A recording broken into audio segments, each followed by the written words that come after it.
and welcome back to my channel. Please excuse the very odd camera angle today. I'm not sure where my proper phone holder is, so I'm just having to make do. I just didn't want to try and hold the cards and my phone at the same time because I have a couple of project shares to share with you.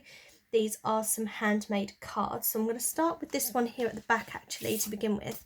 So it is my friend's 30th birthday. The reason I've covered her face is she's not one for social media. Her and her husband don't really post very much, so I didn't want to put their faces on without their permission, and obviously she doesn't know how to make the card, so I've just covered it with a little bit of it's like a post-it note tape.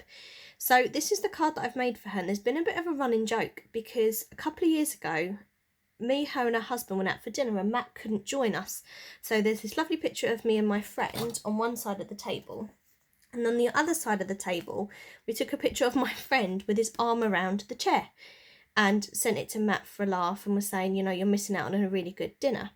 And then a few months later, Matt and I went to the same restaurant and happened to be seated at the same table.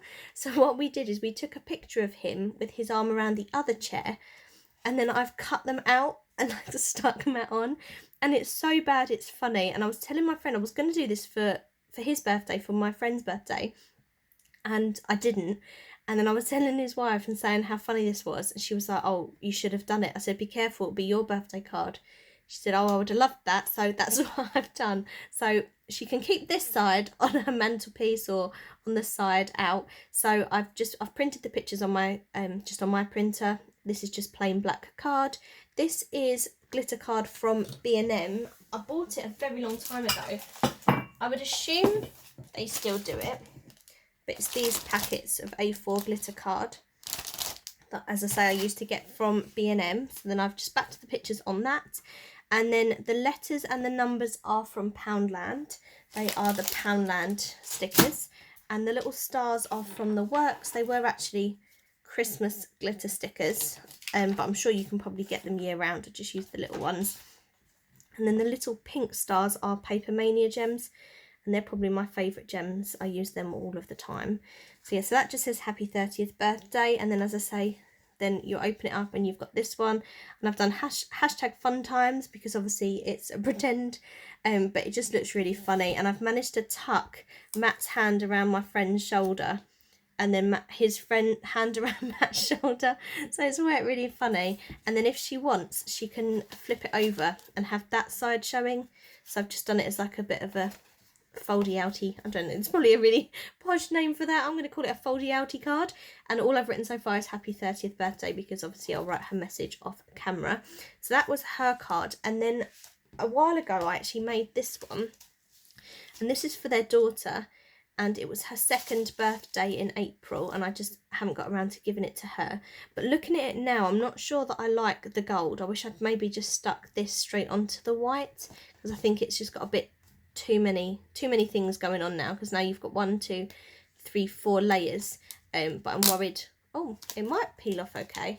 No, do you know what, we'll go with it, so this is a picture from a calendar. Actually, I bought some calendars in Poundland on sale maybe last year now, and they've just got all different images at the top, and they've each got a little saying. So this one says, you are fantastic. So, and then I've just filled it with lots of shaker bits. So sequins and seed beads from my stash. Some little flowers, there's some little balloons in there, just regular sequins and seed beads. And then just a few little yellow hearts and stars as well, which do tend to stick. And I did do this with my fuse tool and had an absolute pain. I've made a card similar to this before, and I just used a clear pocket. And that's normally how I make my shakers. But I thought I'd try and make this one a little bit more fancy. And no, I probably shouldn't have. I should have used a little shaker bag.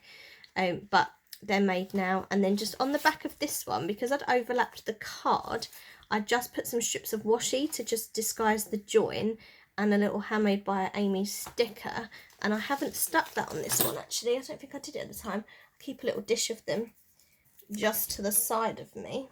So if I can find some adhesive. These are one of the only friends that know about my channel. I do tend to keep it quite secret. Not really too sure why. So then I'll just stick that on the back of her card. So yes, as I thought, because she's 2, I thought she'd quite enjoy the sensory element of the shaker. So yeah, those are my 2 cards. And I'm going to be seeing them soon to hand them over. So I hope you liked that little mini project share. As I said at the beginning, apologies for the camera angle. I wasn't quite sure how else to do it. But thank you for watching. Please give me a thumbs up if you enjoyed these little cards, and subscribe if you haven't already. I've got some other crafts coming up very soon, and I'll see you again in my next video. Bye everyone.